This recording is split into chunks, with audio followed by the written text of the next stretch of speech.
خداوند یسوع مسیح کے عظیم بابرکت نام میں آپ سب کو سلام۔ میں ہوں پاسٹر منور خورشید، پروگرام کلام روشنی میں ناظرین آپ کو خوش آمدید کہتے ہیں۔ خداوند کی شکر گزاری کرتے ہیں گزشتہ پروگرامز کے لیے۔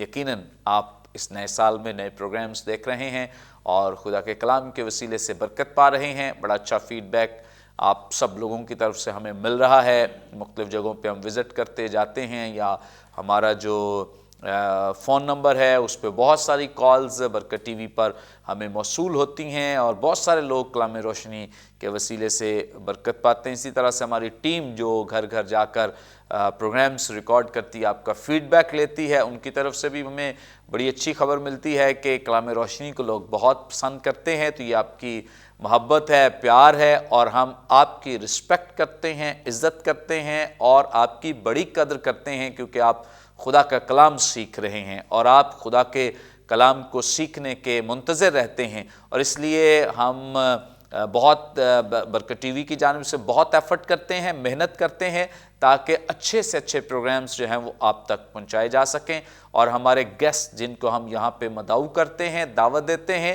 وہ بھی اس کے لیے بہت محنت کر کے یہاں پر آتے ہیں تاکہ آپ تک ایک اچھی چیز جو ہے وہ پہنچ سکے اور اچھا مواد آپ تک پہنچ سکے اور اچھی ریسرچ آپ تک پہنچ سکے۔ سو ہم اس کے لیے اپنے گیسٹ جتنے ہمارے گیسٹ اسپیکر یہاں پہ آتے ہیں ان کے لیے بھی خدا ان کی شکر گزاری کرتے ہیں، اس پروگرام کے لیے بھی، اور آپ سب کے لیے بھی ہم خدا ان کی شکر گزاری کرتے ہیں۔ ناظرین، آج جن خدام نے ہمیں جوائن کیا ہے، مختصراً تعارف ان کا آپ کے ساتھ کرواتے چلیں۔ ہمیں جوائن کیا ہے پادری آئزک سیمول صاحب نے۔ تھینک یو سو مچ، آپ نے ہمیں جوائن کیا ہے، اور ان کے ساتھ ہمیں جوائن کیا ہے اینتھنی اجاز لیمل صاحب نے۔ تھینک یو بھائی صاحب، تھینک یو سو مچ۔ ناظرین، سے پہلے کہ ہم آج کے متن کی تلاوت کریں، میں ریکویسٹ کروں گا اینتھنی صاحب سے پلیز دعا میں رہنمائی فرمائیں۔ آئیے ہم دعا کریں۔ اے ہمارے آسمانی باپ، ہم تہ دل سے تیرا شکر کرتے ہیں گزشتہ سال کے لیے۔ اس نئے سال میں جب ہم داخل ہوئے خداوند، ہم منت دعا کرتے ہیں کہ ہر دن تیری برکتوں سے مالا مال ہو اور ہم تیری پہچان اور تیری سمت میں بڑھنے والے ہوں۔ کلام مقدس کی حقائق کے لیے، اس کی ساری تعلیمات کے لیے ہم تیرا شکر کرتے ہیں۔ ہم شکر گزار ہیں خداوند کہ اس پروگرام کے ذریعے سے ہم تیرے کلام کو سیکھتے ہیں، سمجھتے ہیں اور ہمارے ایمان مضبوط ہوتے ہیں۔ خداوند تیرا شکر کرتے ہیں۔ ہم برکت ٹی وی کے شکر گزار ہیں کہ اس پروگرام کے ذریعے سے یہ تیری تعلیمات، یہ تیرے کلام کے بھید اوروں تک پہنچتے ہیں۔ تیرا شکر کرتے ہیں، یسوع کے زندہ اور جلالی نام کے وسیلہ سے مانگتے ہیں، آمین۔ آمین۔ تھینک یو سو مچ۔ ناظرین، کلام مقدس میں سے اپنی رہنمائی کے لیے آج ہم تلاوت کریں گے نئے عہد نامے میں سے مقدس یوحنا رسول کی معرفت لکھی گئی انجیل، اس کا 11واں باب اور اس کی 49ویں آیت سے لے کر 53ویں آیت تک خدا ہم کے زندگی بخش پاک کلام میں یوں مرقوم ہے۔ اور ان میں سے کائفہ نام ایک شخص نے جو اس سال سردار کاہن تھا ان سے کہا، تم کچھ نہیں جانتے اور نہ سوچتے ہو کہ تمہارے لیے یہی بہتر ہے کہ ایک آدمی امت کے واسطے مرے، نہ کہ ساری قوم ہلاک ہو۔ مگر اس نے یہ اپنی طرف سے نہیں کہا، بلکہ اس سال سردار کاہن ہو کر نبوت کی کہ یسوع اس قوم کے واسطے مرے گا، اور نہ صرف اس قوم کے واسطے بلکہ اس واسطے بھی کہ خدا کے پرگندہ فرزندوں کو جمع کر کے ایک کر دے۔ پس وہ اسی روز سے اسے قتل کرنے کا مشورہ کرنے لگے۔ کلام مقدس کے پڑھے سن جانے پہ خدا ان کی برکت ہو، آمین۔ ناظرین، کلام مقدس کا یہ حصہ جو بھی ہمارے سامنے تلاوت کیا گیا بڑے ہی انٹرسٹنگ حصے میں شامل ہو چکا ہے، اور بڑی زبردست گہری باتیں، جو نئی باتیں، انفارمیٹیو باتیں جو آپ نے گزشتہ پروگرام میں سنی، سیکھیں۔ اگر آپ نے وہ نہیں دیکھا تو ضرور وہ پروگرام دیکھیں۔ اور آج بھی چونکہ یہ پروگرام اسی کا تسلسل ہے، پیسج سیم ہے، آگے جو بات پیچھے چل رہی تھی اسی کو آگے بڑھایا جا رہا ہے، لوگ بھی وہ ہیں اور جو ان کے ساتھ محو گفتگو ہیں وہ بھی سیم ہیں، اور گاسپل بھی سیم ہے، انجیل بھی، اور باب بھی، اور یہاں آیات میں آگے ہم بڑھ کر سیکھ رہے ہیں۔ اور آج ہم گفتگو کا آغاز پادری آئزک سیمول صاحب سے کریں گے۔ پادری صاحب، آپ ہماری رہنمائی فرمائیں۔ یہاں پر 49ویں آیت میں کائفہ نام ایک شخص کا ذکر ہے جو اس وقت کا سردار کاہن ہے۔ یہ سردار کاہنوں کے تعلق سے ہمارے ناظرین کی رہنمائی فرمائیں کیا فرق ہے کاہنوں میں، سردار کاہنوں میں، اور کیا ان کی ذمہ داریاں ہیں، کس طرح سے یہ اپوائنٹ ہوتے ہیں؟ بنی اسرائیل میں کہانت کا نظام خود ساختہ نہیں تھا، بلکہ خدا نے اپنے الہی منصوبے کے مطابق چناؤ سے انہیں یہ انتظام دیا تھا، اور اس کے لیے خدا نے موسیٰ کے بھائی ہارون کو چنا اور اس کو کاہن کے طور پر مسح کیا گیا، اور پھر اسے خاندانی طور پر یہ برکت دی گئی کہ جو اس کے صلب سے ہوگا، اسی کے گھرانے سے ہوگا، وہی کاہن ہونے کے لیے چنا جائے گا، منتخب کیا جائے گا، اپوائنٹ کیا جائے گا۔ اب چونکہ یوحنا اس کاہنوں کی بات کرتا ہے، خاص طور پہ وہ جب یہ لکھ دیتا ہے کہ جو اس سال سردار کاہن تھا، جب ہم کرائٹیریا دیکھتے ہیں کہ کاہنوں کی جو جماعت ہے، جو تیار کیے گئے، جنہوں نے تربیت پائی، پھر خدا کے فضل سے اس کام کے لیے مخصوص ہوئے، لیکن یوحنا کی انجیل جو مسیح یسوع کی پبلک منسٹری کو ہمارے سامنے رکھتی ہے، خاص طور پہ یہ چند ایام سردار کاہن کی موجودگی کے حوالے سے بڑے اہم ہیں۔ جب مسیح یسوع کو گرفتار کیا گیا تو اس کے بعد مسیح یسوع کو کاہن کے پاس بھی پیشی کے لیے لے کر جایا گیا، اور یوحنا کی انجیل 18واں باب اس کی 13ویں آیت بیان کرتی ہے، 12ویں اور 13ویں، تب سپاہیوں اور ان کے صوبیدار اور یہودیوں کے پیادوں نے یسوع کو پکڑ کر باندھ لیا اور پہلے اسے حنا کے پاس لے گئے، کیونکہ وہ اس برس کے سردار کاہن کائفہ کا سسر تھا۔ یہاں پر اس برس کے کاہن کی بات ہے، اور یہاں پر جب ہم دیکھتے ہیں تو یہاں پر لکھا ہے ان میں سے کائفہ نام ایک شخص نے جو اس سال کا سردار کاہن تھا۔ تو یہ خاص مینشن کیا گیا ہے۔ جب ہم بائبلی انداز دیکھتے ہیں کاہن کے مقرر کرنے کا، تو یہ بات تو طے ہے کہ ہارون کی اولاد سے ہو، اور بائبلی طور پر جو کاہنوں کی جماعت ہے، جو موسٹ ہولیسٹ پرسن مانا جاتا تھا، پھر اسے قرا کے انداز سے چن لیا جاتا تھا۔ اب چونکہ یہ رومی دور ہے اور ایک طرف بادشاہ، یہودیوں کا بادشاہ بھی ہے، ایک طرف ہم بائبلی انداز بھی دیکھتے ہیں، تو شریعت کے مطابق جو کہ تمام بزرگ مل کے فیصلہ کرتے، قرا کے مطابق چن لیا جاتا۔ اس کے بعد جب یہ یہودی سلطنت کی بات کی جائے تو یہودی بزرگ جو ہیں، مذہبی یا دینی شخصیات، وہ چناؤ کی سمری، جیسے ہم کہہ لیں کہ کابینہ سمری وزیر اعظم کو اپروول کے لیے بھیج دیتی ہے، تو وہ یا اپنے ٹائم کے اس بادشاہ کو بھیج دیتے تو وہ شاہی فرمان سے اسے انسٹال کرتا۔ لیکن چونکہ سنہیڈرن کا یہاں پر یوحنا کے دنوں کے مطابق بڑا خاص رول ہے کہ وہ پولیٹیکل سٹیبلٹی رکھیں، پیس رکھیں، تو یہاں پر پھر جہاں پر رومیوں کو اپنے گولز اچیو کرنے کے لیے جو نہایت موزوں شخص نظر آتا وہ اس کو مقرر کرتے تھے۔ اور ڈک ہارفیلڈ خداوند کا ایک خادم اس کو بڑے انداز سے بیان کرتا ہے کہ جو یہودی تھے، یوحنا کی انجیل کے جو آڈینس ہے، وہ تو حنا کو ہی اپنا صحیح سردار کاہن مانتے تھے شرعی طور پر، لیکن رومیوں نے حنا کو ڈسمس کیا اور اس کی جگہ اس کے داماد کو، سن ان لا کو، کائفہ کو سردار کاہن کے طور پر انسٹال کر دیا۔ اس لیے یہ فریز ہمیں ملتی ہے کہ یہ اس سال کا سردار کاہن تھا۔ خدا کا تو یقیناً یہ منصوبہ ہوگا کہ جسے اس نے چنا ہے تو وہ ٹل ڈیتھ، یا جب تک وہ گنہگار نہیں ہو جاتا کہ وہ خدا کے حضور میں اب پیش نہیں ہو سکتا، تو تب تک اس منصب پر فائز رہے۔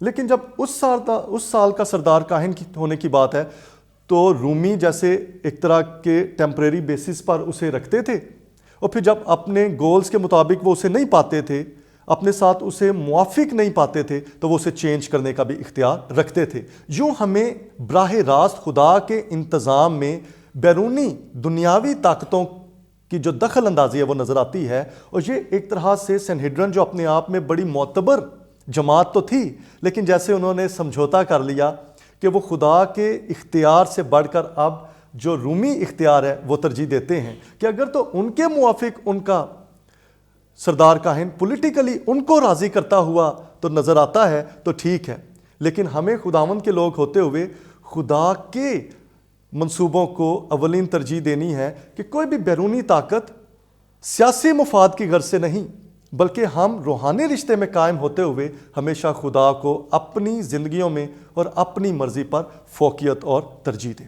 پریز God, thank you so much. بڑی خوبصورت، بڑی زبردست بابرکت باتیں جو سردار کاہنوں کے تعلق سے ہمارے ساتھ شیئر کی ہیں، اور یقیناً ان کی ایک بڑی ذمہ داری تھی، اور اب یہ بجائے اس کے کہ مذہبی کاموں میں یا مذہبی فرائض جو ہیں ان کو سر انجام، اب یہ زیادہ تر پولیٹیکل یا کہہ لیں کہ سیاسی اعتبار سے استعمال کیے جا رہے تھے، رومیوں کے ہاتھوں استعمال ہو رہے تھے۔ اور اب ایک ریسرچ بتاتی ہے کہ ان کی جو سردار کاہن کی اپوائنٹمنٹ ہے وہ بھی رومی شہنشاہ کی مرضی کے مطابق، بلکہ اس کے کانسنٹ ان میں شامل ہوتے تھے کہ اس کو بنا دیا جائے اور اس کو نہ بنایا جائے، کیونکہ جس سے انہیں کوئی مفاد ہے، جس سے انہیں کوئی کام ہے، اسے وہ بنائیں گے، اور جس سے نہیں ہے اس کو وہ ہٹا دیں گے۔ آگے بڑھیں گے اور اینتھنی اجاز لیمل صاحب سے جانیں گے۔ سر، آپ ہماری رہنمائی فرمائیں، یہاں پر جو ایک بڑا نام نظر آ رہا ہے کائفہ کا، جس کے لیے ابھی مختصراً پادری صاحب نے بھی بتایا ہے۔ کائفہ جو اس وقت کا سردار کاہن ہے، اس تعلق سے ہماری رہنمائی فرمائیں کہ یہ کون ہے اور کیا اس کی ذمہ داری، کر کیا رہا ہے یہ؟ اچھا، ایک چیز سمجھنے کی ہے کہ چونکہ فلسطین گیرزن تھی، گیرزن مینز کہ روم کی وہ سلطنت، وہ روم کا وہ علاقہ جو جس پر وہ قابض ہوا، اگر تو وہ علاقہ مان جاتا اور ریکگنائز کر لیتا تو پھر وہ ٹیکس ریگولر دیتا تھا، وہاں پر گیرزن یعنی فوج رکھنے کی ضرورت نہیں ہوتی تھی۔ فلسطین نے ایکسیپٹ نہیں کیا تھا، ٹھیک ہے، اور یہودی خاص طور پر، تبھی سکہ ہیکل کا رائج ہوا، ٹھیک ہو گیا۔ اب جب آپ پڑھیں گے، مجھے ایگزیکٹ ریفرنس نہیں یاد لیکن یہ کنفرم بتا رہا ہوں، ایک دور میں جب روم کی سلطنت قابض تھی، انہوں نے سنا، مطلب میں نے پڑھا کہیں، مجھے ایگزیکٹ نہیں یاد، لیکن غالباً 32 کاہنوں کو چینج کیا کیونکہ وہ پولیٹیکلی کنٹرول نہیں کر سک رہے تھے۔ اچھا، دوسری امپورٹنٹ بات ہے دیکھنے کی، سمجھنے کی ضرورت یہ ہے کہ جو سپاہیوں کا، فوج کا جو قلعہ تھا سینٹ انٹونیوز کیسل، وہ اس کی دیوار اور ہیکل کی دیوار ساتھ ساتھ تھی۔ ابھی ہم ماڈل بنا رہے ہیں بائبل سوسائٹی میوزیم میں، آپ کو وہاں پہ بڑا اچھا اندازہ ہوگا۔ اب وہ جب اندر ہاتھے کے اندر وہ قربانی کر رہے ہیں، وہ سب دیکھتے تھے، اور یہودیوں کے لیے بڑی تکلیف دہ بات تھی، لیکن ان کی وہاں پریزنس اس لیے تھی کیونکہ یہ لوگ اینٹی روم تھے، ٹھیک ہو گیا۔ اب مور اور لیس یہ پوسٹ جو تھی یہ گورنر اپوائنٹ کرتا تھا، ٹھیک ہے، یہ گورنر پڑتا تھا، اور یہ بڑا ضروری تھا کہ کاہن کا، سردار کاہن گورنر کے تعلق اچھے ہوں، اور کیفا اور حنا کے بارے میں پڑھتے ہیں کہ ان کا تعلق تھا۔ اچھا، پہلی بات جو وہ کام کرتے تھے وہ یہ تھا کہ قربانی اور دیگر جو مذہبی رسومات تھی ہیکل کے اندر، اس کی پریزائڈنگ کرنی، ٹھیک ہو گیا۔ یہ ان کا ایک رول تھا کیفا کا، اور کیفا بیسیکلی پائی صاحب نے بتایا حنا اس کا سسر تھا، ٹھیک ہے، اور کیفا کے لیے بہت کچھ ہم پڑھتے ہیں۔ کیفا کا جو سردار کاہن کا کردار تھا، اس کے ساتھ ساتھ یہ بڑا کلیئرلی ہمیں پتہ لگتا ہے ہسٹوریکلی کہ اس کا رومن گورنر کے ساتھ بھی بڑے اچھے تعلق تھے، اور شاید اسی لیے وہ اس بات پر کانفیڈنٹ تھا۔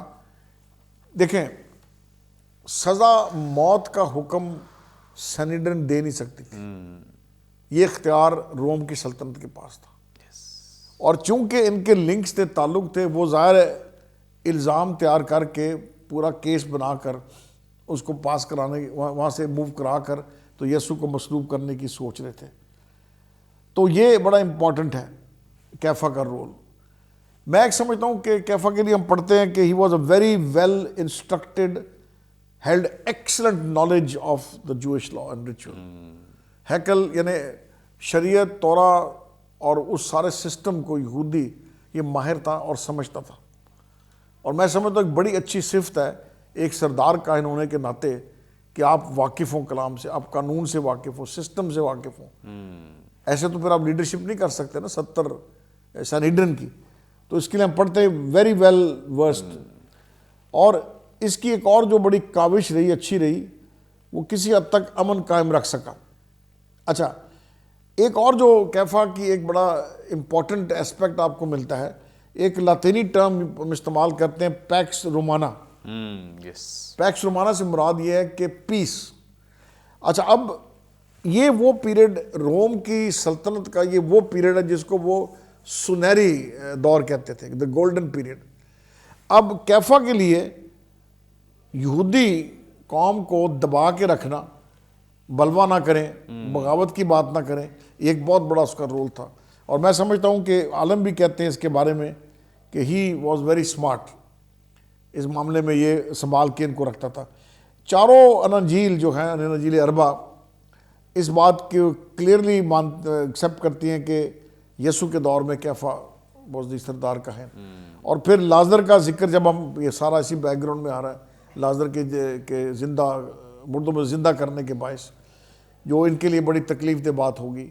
اور جس طرح پائی صاحب نے کلیئر کیا, کیونکہ یہ ان کی اتھارٹی اور ان کے اختیار اور ان کا جو سکہ ہے جمایا ہوا تھا, اس کو خطرہ پڑ گیا یسوع المسیح کی خدمت سے, ان کی تعلیمات سے, اور وہ جو کچھ معجزے انہوں نے دکھائے.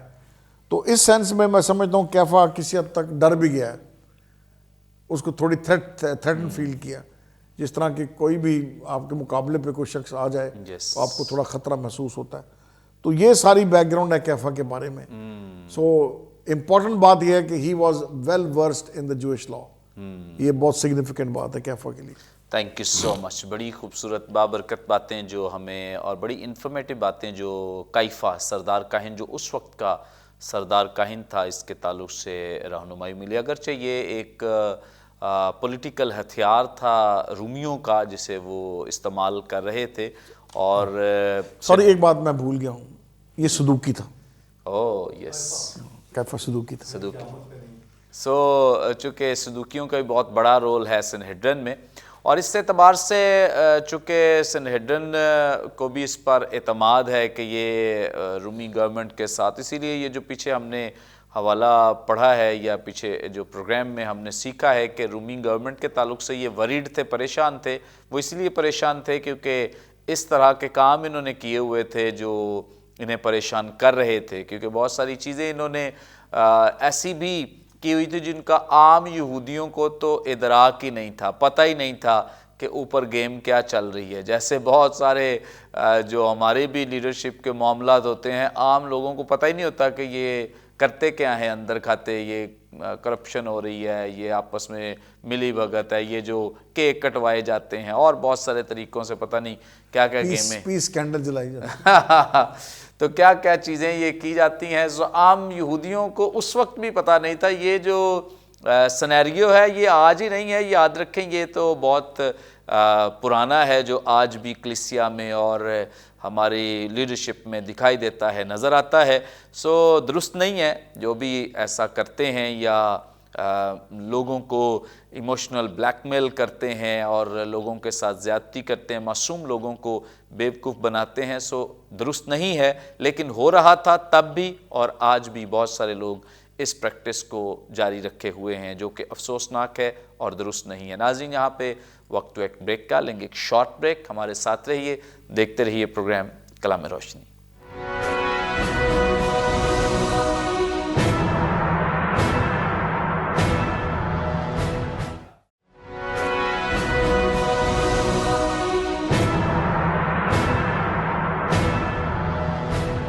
ویلکم بیک ناظرین, آپ دیکھ رہے ہیں پروگرام کلام روشنی. بریک پر جانے سے پہلے بڑی خوبصورت بابرکت باتیں جو خدام کے خدام ہمارے ساتھ شیئر کر رہے تھے. آگے بڑھیں گے, گفتگو کا آغاز ایک دفعہ پھر آئزک سیمول صاحب سے کریں گے. سر, آپ ہماری رہنمائی فرمائیں. یہاں پر 50ویں آیت سے 52ویں آیت تک ایک سلسلہ بیان کیا گیا ہے, اس کی ضرور ہمارے ناظرین کے لیے وضاحت فرما دیں. اور نہ سوچتے ہو کہ تمہارے لیے یہی بہتر ہے کہ ایک آدمی امت کے واسطے مرے, نہ کہ ساری قوم ہلاک ہو. مگر اس نے یہ اپنی طرف سے نہیں کہا, بلکہ اس سال سردار کاہن ہو کر نبوت کی کہ یسوع اس قوم کے واسطے مرے گا, اور نہ صرف اس قوم کے واسطے بلکہ اس واسطے بھی کہ خدا کے پرگندہ فرزندوں کو جمع کر کے ایک کر دے. کیا مطلب ہے اس سارے پیسج کا؟ اس سارے پیسج کو پروفیسی آف کائفاس کے نام سے جانا جاتا ہے کہ سردار کاہن کی نبوت، سردار کاہن کائفا کی نبوت. اب سب کچھ مسیح یسوع کے اگینسٹ جا رہا ہے، لیکن یہ خدا کا ازلی منصوبہ ہے کہ اس کا برا وہ رد کیا جائے. یس. اور کاہن ہوتے ہوئے، سردار کاہن ہوتے ہوئے جب وہ یوم کفارہ آبزرو کرتے ہیں تو وہ اس بات کو بخوبی جانتے ہیں کہ برا کس طرح سے لے جایا جاتا ہے، اسے قربانی کے طور پر پیش کیا جاتا ہے اور برا کس طرح چھوڑا جاتا ہے. تو جو ان کی حکمت عملی ہے، جو ان کے اقدامات ہیں، وہ سب خدا کے برا کی قربانی اور اس کو رد کیے جانے کو پیش کرتے ہیں. لیکن چونکہ خدا کا انتظام ہے تو یقیناً اس کی ہدایت کے موافق ہی ہوگا. تو انسان بعض دفعہ یہ نہیں سمجھتا یا نہیں جان پاتا کہ خدا اسے استعمال کر رہا ہے، وہ خدا کے لیے استعمال ہو رہا ہے. اس کا ایک ایک خیال، اس کی ایک ایک بات اور اس کے باتوں کا مکمل ہونا یا تکمیل پانا، یہ در حقیقت خدا کی طرف سے ہے. ایک تو یہ ہمارے لیے بدقسمتی کی بات ہے کہ ہم خدا سے اتنے دور ہوں اور نہ جانتے ہوں کہ خدا ہم سے محبت رکھتا ہے اور ہم سے اپنا کام لیتا ہے. لیکن یہ اس سے بھی زیادہ بدبختی کی بات ہے کہ جب ہم یہ جانتے ہوں کہ ہم خدا کے ممسوح، اس کے چنے ہوئے لوگ ہیں، لیکن جو کر رہے ہیں وہ اپنے انداز سے کر رہے ہیں. تو ایک خادم کو اپنے اندر یہ بات رکھنی چاہیے کہ خدا مجھے استعمال کرے، عاجزی رکھنی چاہیے کہ میں خدا کے موافق کام کر رہا ہوں. کائفا یہاں پر جو کچھ سوچ رہا ہے، کہہ رہا ہے اور کرنا چاہ رہا ہے، جس کے لیے وہ لوگوں کو تیار کر رہا ہے، وہ سب خدا کی طرف سے. لیکن وہ نہیں جانتا کہ خدا ایسا ہی چاہتا تھا. اس نے اس لیے کہا تم کچھ نہیں جانتے اور نہ سوچتے ہو. لیکن آگے جو بات آئی، تمہارے لیے یہی بہتر ہے، پروفیٹیبل ہے. وہ اس انداز سے صرف دنیاوی فائدہ دیکھ رہا ہے کہ پولیٹیکلی ہمیں کیا مفاد ہو سکتا ہے. اس میں ایک چیز بڑی کلیئر ہے کہ اگر یہ یہودیوں کے بادشاہ کے طور پر ڈکلیئر ہو گیا تو سیدھا رومی آ کر ہمیں پکڑیں گے. یہ کیسے ہو گیا؟ اسی بات کو مد نظر رکھتے ہوئے وہ کہتا ہے کہ تمہارے لیے یہی بہتر ہے کہ ایک آدمی امت کے واسطے مرے، نہ کہ ساری قوم ہلاک ہو. کیونکہ اگر ایک بادشاہ بن گیا اور ڈکلیئر ہو گیا یہ یہودیوں کا بادشاہ ہے تو وہ بادشاہ کے ساتھ پوری قوم پر چڑھائی کریں گے. اس لیے انہوں نے اس ایک شخص سے بالکل لا تعلقی کا اظہار کر دیا جو کہ ان کے لیے آیا، کہ ایک آدمی امت کے واسطے مرے، نہ کہ ساری قوم ہلاک ہو. حالانکہ مسیح یسوع پر ایمان رکھنے کا جو سب سے بڑا بینیفٹ ہے وہ کیا ہے؟ تاکہ جو کوئی اس پر ایمان لائے ہلاک نہ ہو بلکہ ہمیشہ کی زندگی پائے. ہمیں کلام مقدس اس پر ایمان رکھنے اور اس سے تعلق میں قائم رہنے کے لیے ابدی بادشاہی اور ہمیشہ کی زندگی کی ایشورنس دیتا ہے. یہاں پر یہ جس ایشورنس میں اپنی قوم کو لے کر جانا چاہ رہا ہے کہ میں تمہاری زندگیوں کا، صرف فزیکل اور ورلڈلی لائفز کا کی ذمہ داری شو کر رہا ہے، ان کا دنیاوی طور پر فائدہ سوچ رہا ہے. ایک کاہن ہوتے ہوئے، خدا کے کلام اور اس کے بھیدوں سے واقف ہوتے ہوئے، ان کے لیے ہمیشہ کی زندگی اور جو روحانی زندگی ہے اس کی وہ فکر نہیں کر رہا. تو یہاں پر یہ صرف اب ایک سیاسی اور دنیاوی مفاد کو مد نظر رکھنے والا سردار کاہن نظر آتا ہے.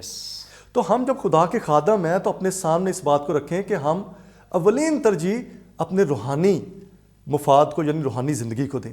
الٹیمیٹ گول یہ ہونا چاہیے. اس نے صرف یہ دو رکھے. لیکن مقدس یوحنا جو کہ مبشر انجیل ہے اور یسوع مسیح کا شاگرد اور رسول ہے، اور خاص طور پہ خدا نے اسے جب مکاشفہ دیا اور مسیح کے صعود کے بعد وہ یہ انجیل لکھتا ہے، تو روح القدس کے حوالے سے یوحنا نے اپنی انجیل میں بہت کچھ لکھا. یعنی خدا نے اسے اس کام کے لیے تیار کیا کہ وہ ان پہلوؤں کو روحانی طور پر ان پہلوؤں کو اجاگر کرے جو کہ ایک مسیحی ایماندار کو جاننا ہے.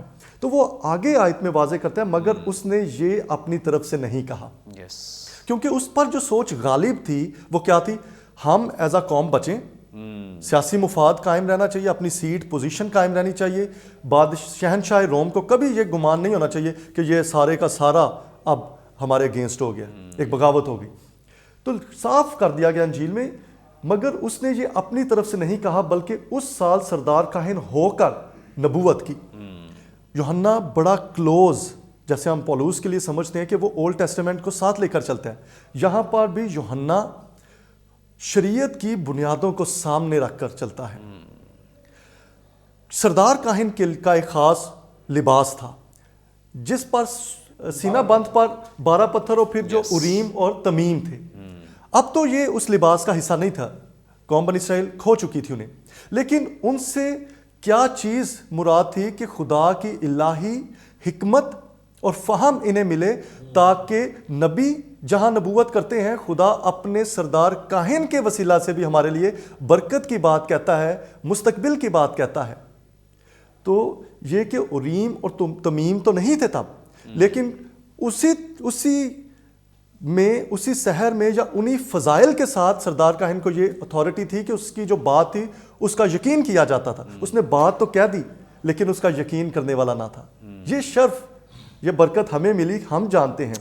اور پھر سردار کاہن نے ہی یوم کفارہ کے لیے برے کو پیش کرنا ہوتا تھا اور اس پر ہاتھ رکھتے ہوئے پوری قوم کے گناہ لادنے ہوتے تھے۔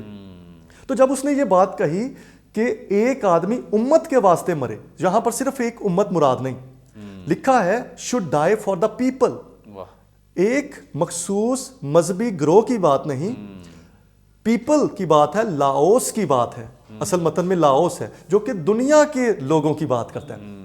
تو اس نے یوں مسیح کے مرنے کو قربانی بھی ٹھہرایا، کیونکہ کاہن کسی کی موت ڈکلیئر کرے اتنے مخصوص ایام میں کرے تو وہ قربانی ہے۔ اور پھر اس کی قربانی کو لمیٹڈ نہیں کیا، یونیورسل کر دیا کہ ساری دنیا کے لوگوں، دنیا کے سارے لوگوں کی بات ہو۔ اور یہی آپ لفظ دیکھیں کہ ایک آدمی امت کے واسطے، اور جب فرشتے نے خوشخبری دی تو کیا کہا؟ جو ساری امت کے واسطے ہوگی، کہ تمہارے لیے ایک منجی پیدا ہوا ہے۔ اور یہاں سے جب وہ آگے بڑھتا ہے تو کیا ہے کہ یسوع اس قوم کے واسطے مرے گا۔ اس نے ڈکلیئر کیا کہ یہی وہ ون اینڈ اونلی ہے جو کہ سب کے لیے مرے گا۔ کوئی بھی شخص کسی کے لیے نہیں جان دیتا، اپنی قوم کے لیے، ملک کے دفاع میں دیتا ہے، لیکن اپنی قوم کا سبسٹیٹیوٹ ہو کر ویکیریس سیکریفائس کو اس نے ڈکلیئر کیا۔ اس نے مسیح کے سیکریفائس کو پوری طرح سے یونیورسل، عالمی تو عالمگیر قربانی، سبسٹیٹیوشنری یعنی سب کے بہاف پر، سب کی جگہ پر مرنے کا اس نے جو ہے بیان کر دیا۔ اور نہ صرف اس قوم کے واسطے بلکہ اس واسطے بھی کہ خدا کے پراگندہ فرزندوں کو جمع کر کے ایک کر دے، اور جو گول اچیو ہوگا مسیح یسوع کی ڈیتھ سے اس کو بھی اس نے بیان کر دیا۔ تھیولوجی کی ساری باتیں کر دی، چونکہ وہ اوور ویلم تھا، مغلوب تھا اپنی ہی سوچ سے، اس لیے وہ ان کے روحانی معنی نہ سمجھتا تھا کہ وہ خدا نے اس سے کیا باتیں کہلوا دی ہیں، اور کیا ہے کہ یسوع مسیح کی ڈیتھ کرے گی کیا؟ وہ خدا کے پراگندہ فرزندوں کو، جسے پولس دور اور نزدیک پھر کہتا ہے، تو کیا ہے کہ جمع کر کے ایک کر دے۔ یسوع مسیح کی ڈیتھ ہی خدا کے ساتھ صلح لے کر آئے گی۔ ریکنسیلیشن بھی اس نے بیان کر دی کہ یسوع کی ڈیتھ ایسے ہی نہیں ہے کہ ہم بچ جائیں گے، بلکہ اس کا حاصل کیا ہوگا کہ لوگ بھی پھر سے ایک ہو جائیں گے۔ یونٹی لاتی ہے، صلح لاتی ہے۔ تو یہ کہ اس نے تمام وہ باتیں یسوع کی موت در حقیقت قربانی کے طور پر پیش کر دی کہ جو یسوع ہی کی موت سے اچیو ہوگا۔ تو یہ کہ جس طرح خدا نے پرانے عہد نامہ میں گنتی کی کتاب 23ویں 24ویں باب میں بلعام کو یہ دی کہ کہاں وہ باتیں کرتے کرتے لیکن خدا کی طرف سے قوم کی بھلائی کے لیے برکت چاہتا ہے۔ تو یہ کہ اس نے بھی نیگیٹو انٹینشن سے بات کرتے ہوئے دراصل قوم کی بھلائی روحانی اعتبار سے بیان کر دی، اور اسی لیے خداوند کا کلام ہمیں سکھاتا ہے کہ خدا برائی سے بھلائی پیدا کرتا ہے۔ پریز God, thank you so much. بڑی خوبصورت بابرکت باتیں جو خداوند کے خادم نے ہمارے ساتھ شیئر کی ہیں، اور یقیناً یہ سب کچھ جو کیفا سردار کاہن بیان کر رہے ہیں، یہ انہیں خود نہیں پتا کہ وہ کہہ رہے ہیں، وہ تو اپنے اعتبار سے، اپنے لحاظ سے اپنی قوم کو خوش کرنے کے لیے اور قوم کے مفاد کے لیے، دنیوی مفاد کے لیے، یا کہہ لیں کہ اپنی پوزیشن کے مفاد کے لیے سب کچھ کر رہے ہیں،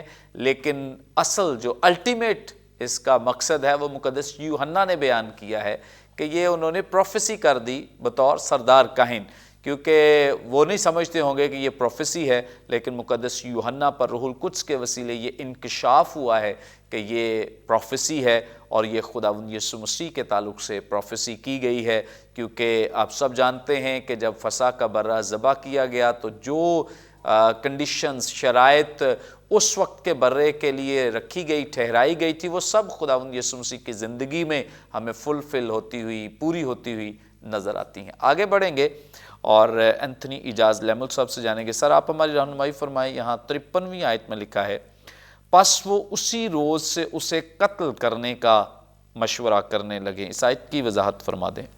اچھا، پھر یہ لازر کا واقعہ جس طرح ٹرننگ پوائنٹ ہے، جس کے باعث انہوں نے سوچنا شروع کیا۔ آف کورس اس سے پہلے بھی آپ کو ریفرنس ملیں گے، کچھ عبادت خانوں کے سبب سے ملیں گے کہ بھی منصوبہ بنانا شروع کیا، اور یسوع بھی یہ بات جانتا تھا، بار بار کہتا تھا، اور پھر میں جاؤں گا، پکڑایا جاؤں گا اور مارا جاؤں گا۔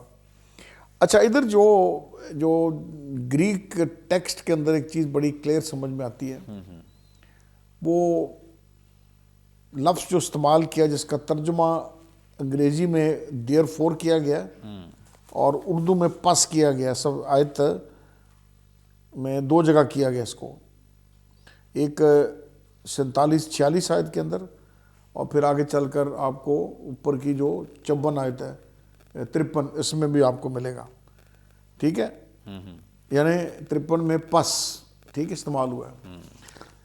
اچھا، یہ گریک سجیسٹ کرتا ہے کہ کیفا کی لیڈرشپ، کیفا کا مشورہ، کیفا کی دلائل، جو کچھ اس نے یسوع کے خلاف اپنی جو نبوت کے تعلق سے جو کچھ کہا، یعنی وہ کیفا کا پوائنٹ آف ویو ایکسیپٹ ہو گیا، یہ اس کا معنی ہے۔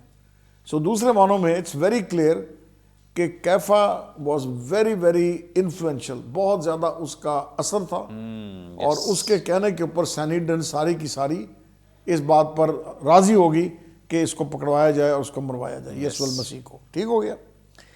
اچھا، ایک اور چیز بڑی مزدار ملتی ہے آپ کو، اور اس کے لیے میں ایک حوالہ آپ کو دوں گا۔ ہم یہ بڑا کلیئر جانتے ہیں، میں حوالہ پڑھوں گا آپ کے سامنے، 23 باب لوکا کا، اور اس کی یہ 23 کی 53 آیت ہے، 51 آیت ہے سوری، یہاں لکھا ہے، اور ان کی صلاح اور کام سے رضامند نہ تھا، ٹھیک ہے، یعنی 50 سے پڑھے، اور دیکھو یوسف نام ایک شخص، ٹھیک ہے، اور پھر آگے پڑھتے رازبد آدمی تھا، وہ ان کی اس کے سے رضامند نہیں تھے، اور یہ ہم جانتے ہیں کہ نہ نکودیمس اور نہ یوسف اس بات پر راضی تھے، اور روایت ملتی ہے کہ یہ دونوں بلیورز ہو گئے بعد میں، بڑا سٹرونگ ہے۔ تو ایک تو چیز بڑی کلیئر اس آیت سے واضح ہوتی ہے کہ آرکیٹیکٹ جو تھا، ڈیزائنر جو تھا، وہ کیفا ہی ہے، اور اس کی بات کو سٹرونگلی ایکسیپٹ کیا گیا۔ دوسری چیز جو ہے، ہم پہلے بھی پڑھ چکے ہیں کہ جو اس کے فالوور تھے چیپٹر 9 کے اندر، وہ ان کو ایکسکمیونیکیٹ بھی کر رہے تھے، یہ پھر وہی تھا۔ پھر پطرس کے اس کا ذکر پھر ہم آگے اعمال میں پڑھتے ہیں کہ کس طرح پطرس، اور ان کو بھی مطلب انہوں نے ہی پھر وہ کیس ان کے پاس چلا گیا جب لنگڑے کو شفا دی، 4 باب یہ ہے اعمال کا۔ تو اس سینس میں یہ بڑا کلیئر نظر آتا ہے۔ میں سمجھتا ہوں کئی مرتبہ ہماری جو ایون اگر آپ آج کل کے دور میں دیکھیں، چرچ کی لیڈرشپ کو دیکھیں، دیگر دیکھ لیں جو فنڈامنٹل اسٹرانگ کنزرویٹو، ٹھیک ہے، کانسیپٹس ہیں، ہم بہت دفعہ جلد از جلد فیصلہ کر لیتے ہیں بغیر حقائق کو جانے۔